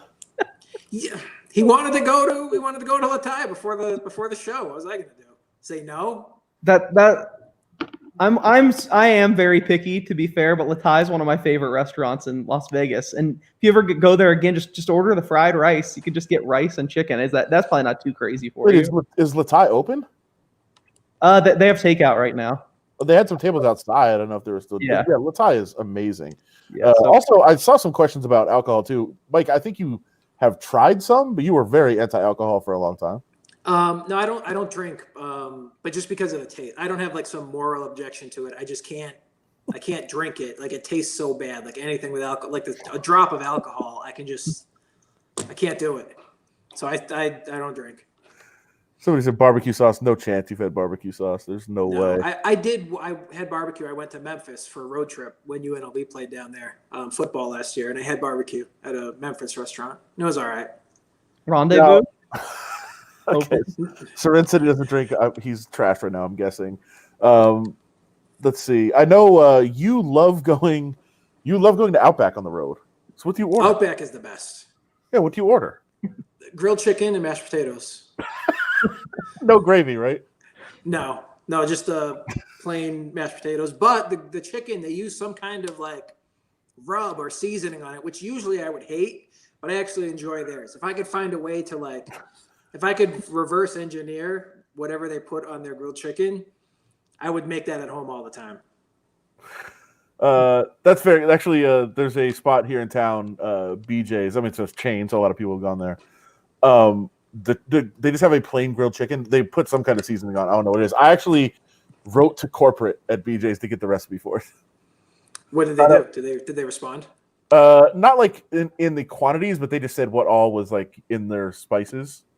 So I of course don't know how to make it. I've had other people try to make it, and it was pretty close. It's just plain chicken, but it's really good. So I can understand that. If it had gravy, would you send it back? If they mixed it in with with the mashed potatoes, probably not. Just because I'm getting it as takeout, and I'm already like agitated that I have to go out and pick it up. So I probably would just suck it up and take it home and try to pick around it. Hope that the gravy doesn't saturate fully into the potato, and that I can like chop off the top and salvage the bottom. I do love a lot of these questions. I want to go back to the movies, but somebody asked about the Pizookie at BJ's. That was Willie. I'm saying yes. The thing about Mike, he doesn't eat any food, but all over desserts. You're a dessert guy. What is a Pizookie? It's like a cookie with ice cream on it. Oh yeah, I'll do that. Yeah, you're a dessert guy. Yeah, I have a sweet tooth. I'll any kind of dessert, pretty much. I'll try. I'm open to that. There you go. So if you have any more things, if you just want to text in a food item, I will determine which ones to ask Mike because some of them are complex. There's no chance. Like I've told you, a taco. He tried a taco once. So like if you're asking about like really complex things, no chance. Somebody said sushi, no way. I'm not even going to ask him that. But there's some very simple things that he's never had. So those are the fun ones. Tortilla, he eats the tortilla and cheese quesadilla, so he's got that. Case, I think we left off with you. Number 3 comedy movie of all time. I don't even want to hear your grief about this, but I know it's coming. Number 3, Harold and Kumar Go to White Castle. Okay, that's ridiculous. That's a good. I like that movie. Absolutely love that movie. I'm going to say this: it's not bad. Oh wow! I thought I would just get absolutely trashed for that, but man, I classic in my mind. Another start of the series. I think a bunch of the other movies are good in it too, but you can't beat the first one. Guantanamo Bay, not great. Do you eat White Castle? Case. Yeah, I will. I don't go. I think it's overrated, but I'll eat it. It's very overrated. They put onions on it. Like Too by many default. onions. I can even do a little bit of onions, but they just like overload it, and then I can't get the taste out of my mouth for the next 2 days. So. Yeah, I'm with you on that. Oh, that's a good one. Corn dogs, Mike? I had one once. A couple years ago, I covered a high school football game here in Vegas. I forget what school it was, but at halftime, I went to the concession stand and I was like, corn dog? Let's give it a shot. And it was basically just like a hot dog with some kind of breading fried around it. That is what it is. Yes, that's correct. That's like I bit into it not knowing what it was. So for me, that was a big deal. And I was pleasantly surprised. Like, this is all right.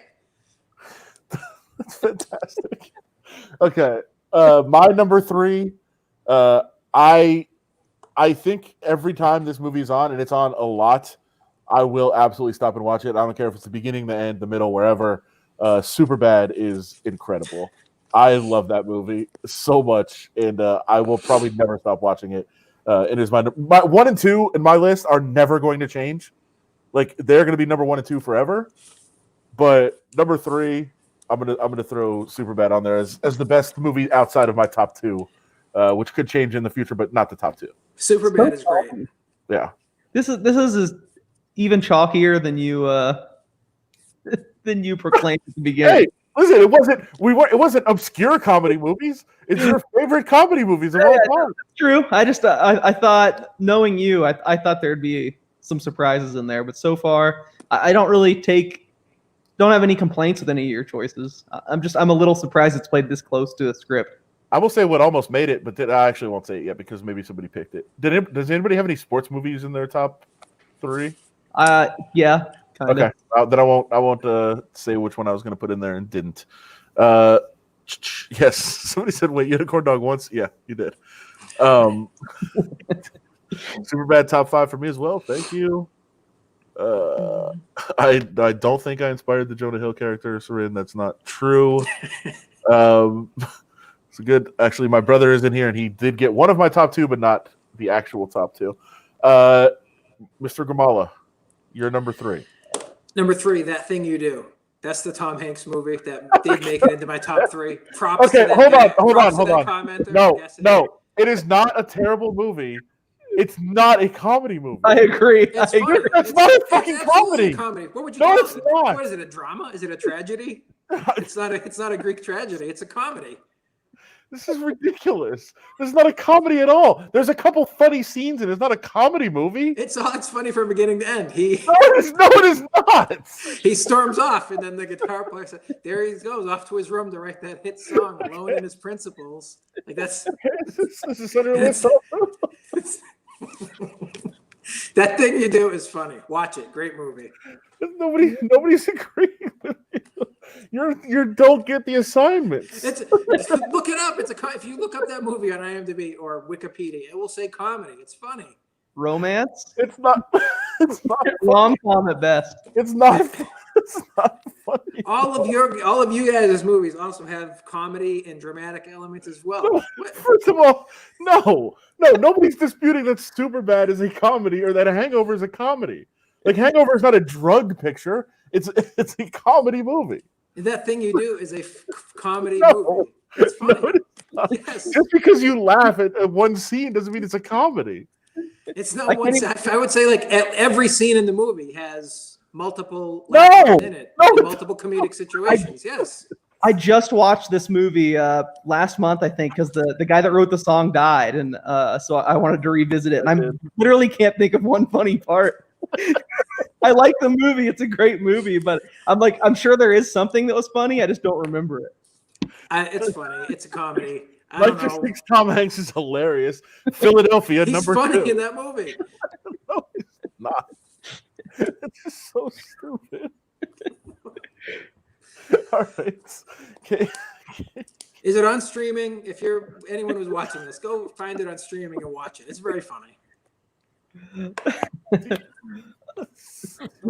Nobody. Oh man, God, I'm kind of annoyed because my brother threw in another movie that I should have had in my top 5, and Office Space probably should have been in mine, but it wasn't. But okay, number Definitely 2. should be in. Okay. My number 2 is my sports movie. It's probably not the sports movie a lot of people are going to, but God, I've watched this movie 500 times and could keep doing it. Number 2, basketball. It's funny. It's funny. What are you talking about? I It's love good. basketball. It got a bad rap when it came out because it wasn't like those two guys were so hot at the time and they kind of underperformed. But that's a funny movie. I didn't even know it underperformed. I must have kept it afloat. This is preposterous. There's no way I thought you were going to put Number 2 is a little high. Oh, my 1 and 2 were set from the beginning. Maybe it's just my age at the time, but the 1 is from the same time frame. I love that movie. I'm surprised that it's this hated. Thank you. I got a couple people in the comments backing me up. Did anybody back up Grimalo with that thing you do? I saw Was there lots of any- people that were. I saw lots of people on That Thing You Do in the comments. Okay, I'll take your word for it. I don't think that's true. I don't think anybody backed you up. A lot of upvotes. If it's fair to do this, I mean, I'm going to. Oh, God, man, people are having some really good ones. I don't want to give away too many because somebody might have them as a number 1, but goddamn, Planes, Trains, and Automobiles is hilarious from the beginning to the end. It is a really, really funny movie. That's a good one. I should have picked it. I should have picked Office Space too. I didn't. I will absolutely promise you will not have my number 1 in your top 2,000. You've probably never even seen my number 1. Is this true?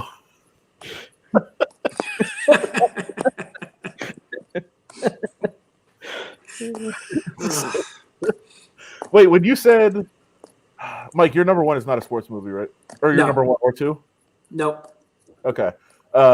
When you said it's probably not the movie people are thinking case for a sports movie, what were you thinking people were thinking? Major League. Of course, that was the one that almost made it to my list. Yeah. Okay. Yeah, that's an acceptable choice. I do want to shout out Willie said Good Burger, which isn't in my list, but a great movie. And if my little brother was in my place, I think that would be like his number 1. Love that. So I liked Willie shouting out Good Burger. Those aren't pillows. That's good. That's solid. Is this true? People are trying to make predictions on Mike's number 1. Is that correct? No, my number 1 is a comedy and an excellent comedy that I think will get universal approval from the commenters and from the panel here. All right. My number 2 is only number 2 because of one character in the movie. But I mean, the whole movie's funny, but one character I think is maybe the funniest performance in a comedy I've ever seen, and that was from Matt Dillon in Something About Mary, because that character is one of the greatest things that's ever been written. I can't even think of a better single character in a movie, especially not a lead character. Tremendous. I That like was it. like that. Yeah, that's like that was like the first R-rated like comedy that I saw like as a kid when we all got our driver's licenses and like went to the movies and snuck in to see Something About Mary. That was like the first one. So that was like a big deal at the time. Is this your number one? No, that's not a funny movie. That's not. These people are saying movies that are clearly not comedies. Okay. That Yeah. Thing You Do is a Yes, comedy. like that thing you do. Somebody has another guess at your number two. It's possible. All right, what is? That's not a weak number two. Something About Mary is an incredible movie. That's and really funny. Awesome. All right. It did kind of kick in Something About Mary in the Farrelly brothers kind of kickstarted that whole R-rated comedy thing, which kind of disappeared until the late '90s when that movie came out. Roots No, is no, plus, plus 320 to be number one on the list. Okay. You're number two, Mike. My number two, certified comedy picture, Walk Hard. Okay. That's another. That's Dewey another. Cox story. That's another like. Brilliant. I will meta not hear comedy. any. I It's a won't hear any. takeoff of a movie. It's a parody movie. It's a comedy parody movie. I will not hear any Look, slander against All of Walk your Hard. choices are parody. Walk Hard is brilliant. That is beginning to end. Everything about that movie is hilarious. I think it's that's number two for me. I think it's great. Not a whole Those lot are- of ringing endorsements. That was one of the two that immediately came to mind when you gave me this assignment. So it's way up there for me. Walk Hard is what he said. What he said. Sir. Is that what the Dewey Cox story? Is that what the Yeah, John C. Riley plays a. Is Jenna musician. Fisher in that? Yes. She's the love interest. She's funny. No, nobody said. No, I don't think anybody has had any Judd Apatow movies, have they? Or what did I? I don't remember. Yeah, is that super bad? It's, Yeah, you're right. Well, kind of. it's Yeah, Apatow kind of. adjacent. It's Apatow adjacent. You're right. It's not actually. I love the. God, I'll probably get some shit for this one, but I love Knocked Up in the same super bad time frame, and I told someone that recently, and they just. I don't think that it like holds up. I think all those Apatow movies are like, if you choose one, you're sort of choosing them all. So like if you take Superbad, that's a sort of representing all of those Apatow-esque movies. All right. So are we down to number one? We are. I would ask one person in here, that's my brother, to not guess my number one because he already did. If anybody want to take guesses at what everybody's number ones are based on their list so far, Mike, what were your four so far? My four were number 5 was Club Dread. Number 4, Shaun of the Dead. Number 3, That Thing You Do. Number 2 is Walk Hard. All right. In case, what were your four? Oh, We forgot. Blues Brothers, Vacation. I just hate my list already. Other than 3, 2, 1, I'm confident in. 3, Harold and Kumar Go to White Castle. 2, Basketball. I'm surprised no one said Anchorman. I'm gonna guess Anchorman's one of your two, number one. This is a good guess for number. Well, you told me to guess, so if I But we spoil- said we already said there were no Apatows on our list, and isn't that one of his like flagship movies? I don't know. Good point. I had to Wow. make a guess. That was it. Only one good pick so far out of all of our 12 picks so far. Only one comedy one. Okay, Yeah. that's fair. I mean, listen, I'm not disputing. Mine are very, very mainstream. No question about it. Kate, I want to save. I do want to save Mike's number one for last. I got a good guess for Case as number 1. Let's hear it. I think Case, knowing what I know about him, I think Case is going to be partial to Airheads. That's a good one. It's a good it's- shout, and it's in the same vein, kind of, I guess, but that's not my number one. Here's some guesses. Not bad. Dead Ringers is a good movie. That's not It's just not true. a comedy. It's not a comedy. I like Well, getting Who's to say? one. We're very using that word very liberally tonight, so why not just throw it out there?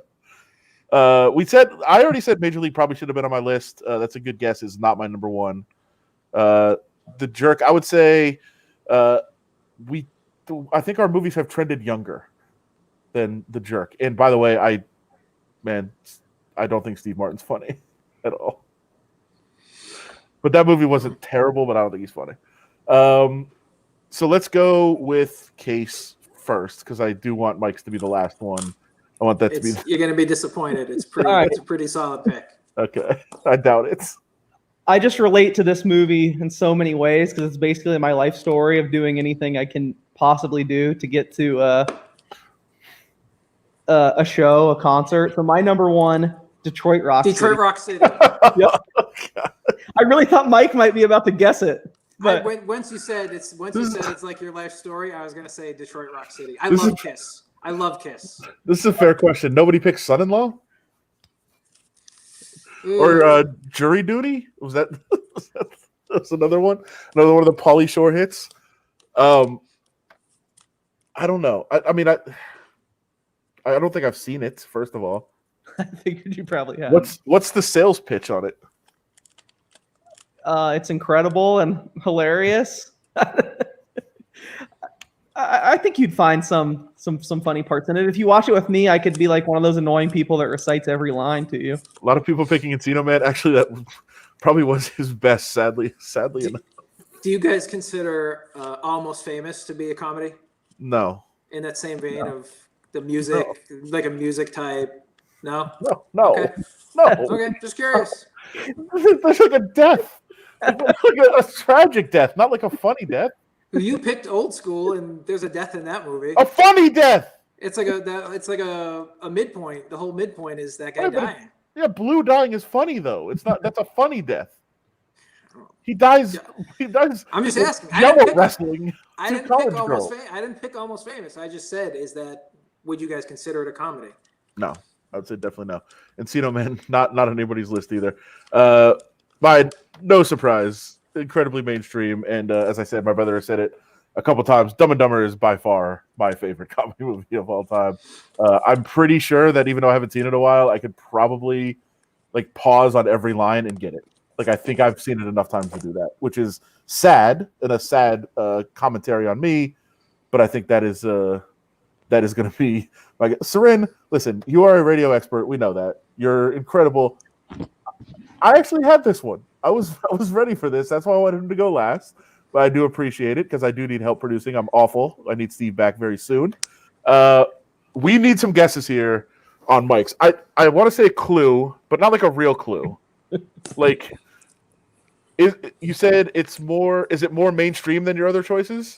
It is a mainstream comedy. The only way you can categorize this movie is as a comedy. The star is a Saturday Night Live cast member.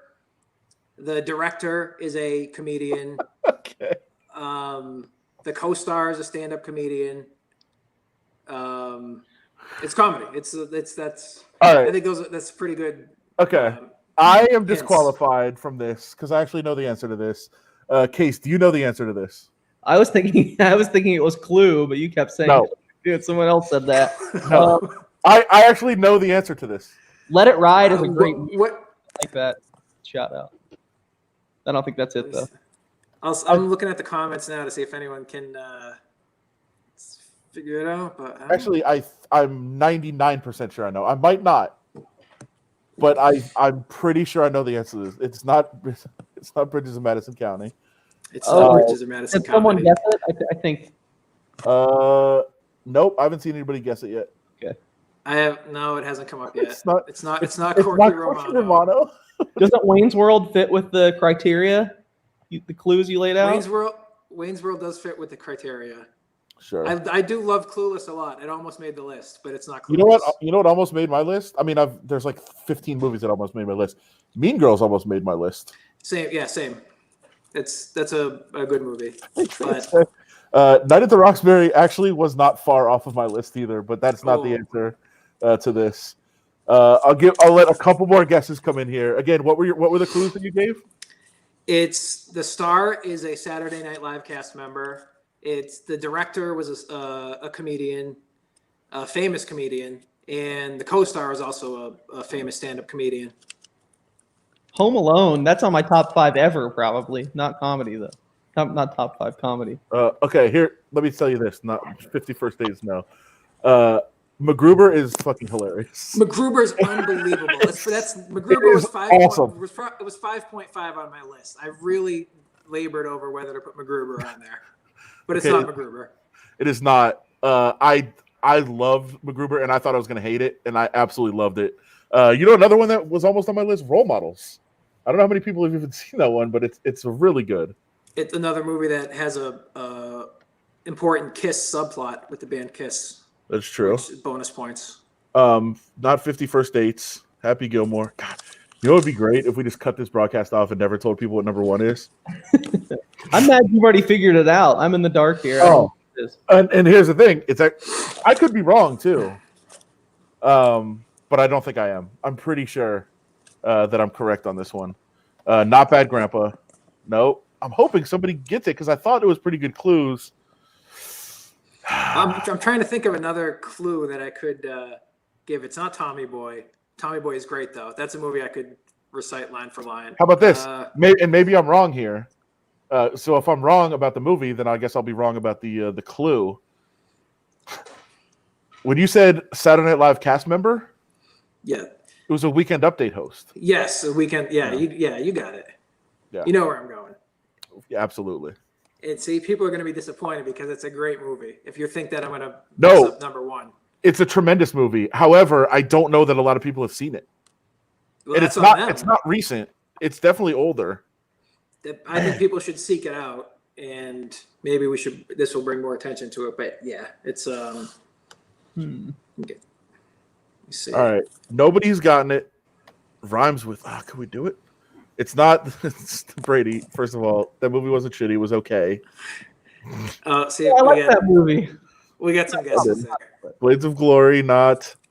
It's not Punch Drunk Love. Ah! Should I call it up? I'm gonna call up the answer. Close. It's Dirty Work. Yeah, it It's is. Dirty Work, which is the funniest and the best comedy that I've ever seen. That's my favorite. Tell people what the cast is, because if people haven't seen it, if you know what the cast is, you're like, that has to be funny. Norm Macdonald plays basically himself. Artie Lang is the sidekick, young Artie Lang, directed by Bob Saget, if you can picture that. And it's basically, the premise is, it's a very thin premise. Like, everything is thin about this movie. You're just basically, if you enjoyed Norm Macdonald, this is his vehicle, and you can see why it wasn't successful, because he just turns a lot of people off, I guess, with his style. But he's a guy who can't hold a job, so he sets up a revenge for hire business, and people pay him to exact revenge on their enemies. And it's, like I said, it's a very thin premise. Like, it doesn't really have like much of a plot, but that's what they hang the movie on, and it's hilarious. It's like probably clocks in at like 87 minutes. Bang, you're in, you're out. It's funny. It's got Shooter McGavin as the villain. That's I don't know how else to sell it, but if you like Norm Macdonald, you'll love that movie. I did. Well, first of all, you also missed out on another great comedian that's in it. Did you? Unless I missed, did you? Dave Chappelle is in it. No, you're thinking of Screwed. You're thinking of the No, I thought Dave Chappelle was in it. No, Dave Chappelle is not in. Chris Farley has not a cameo, like a minor role in Dirty Work. Dave Yeah, Chris Chappelle is Farley not in does. Dirty Work, Hold on, I was looking. Yeah, you're right. It's Screwed. That sucks. which I saw in the theater. It was not nearly as good as Dirty Work. Don't see Yeah, Screwed. you're right. See Dirty Work. You're right. I was off on that one. 17% on Rotten Tomatoes. Since when are we listening to them? Not racist. Hold on. No, What that are the was comments okay, saying? fella. What are the comments? The comments have to be all over this. This It's is not great. going. It's not going well for you. How about this one? Yeah, don't try.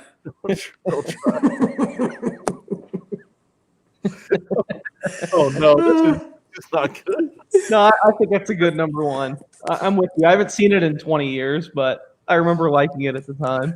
It is also, I believe, the favorite movie of Matt Radmanovich, our friend that now lives in Austria. Which, if we have two friends who both have the same favorite movie and it's that obscure, that there's something wrong with us. It's when you said favorite comedies, that was the first movie that comes to mind. It was like the easiest pick in the world. Now, I'm not like a huge, like I said, I'm more of a horror guy than a comedy guy, but that was an easy number one, Dirty Work. It's a fair question. Yeah, are you sure you didn't mean Schindler's List? That would have been funny on your scale. Eddie Murphy, a little before my time. Like, that's, although a lot of his stuff is funny, but like Beverly Hills Cop was just a little before, I started watching movies really. Oh man, the comments really crushed it tonight. We appreciate it from you guys. You were awesome. Mike, I would say you're. God damn, I didn't know how long my computer's gonna die. Sorry, it kept you guys on way longer, but that was great. Where can people follow you both on Twitter and find your work? Because you guys need to be followed. Las Vegas Sun. Go to lasvegassun.com. That's where all my stuff lives, and on Twitter at Mike Kramala. Wait, Case, you are an editor over there. Is this true? Does this happen? Has that ever happened? Not totally, but I like the spirit of it. Can I also say this? This is not true. This is Mike. This is what he is. If I was going to choose a character, why would I choose this? Like, when's the last time you were up at 12:20 at night? Like, Dude, I don't even not since the pandemic started for sure. Like, I'm not staying up this late just for anyone. So by the way, my alarm is set for 5:45 to go get the UFC quarantine. So I don't feel bad for you. Case, you're not going tomorrow, right? No, not going. Oh, you're on baby watch. Yeah, baby watch again. I couldn't be quarantined all day and had a fight card. I hate to miss it though. It should be a good night of fights. All right, what happened here? All right, I'll see if there's more comments. You guys, seriously, awesome job in the comments. Thank you guys for sticking with us.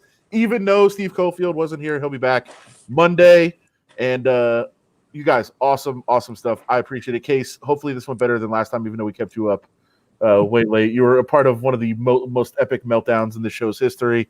So we appreciate you sticking it out and coming back. And Mike, we'll have to have you on again soon if you can stay up late with us. Thank you guys, and thank you to the listeners and the viewers. We will see you Monday. Talk to you later. Thanks, dudes.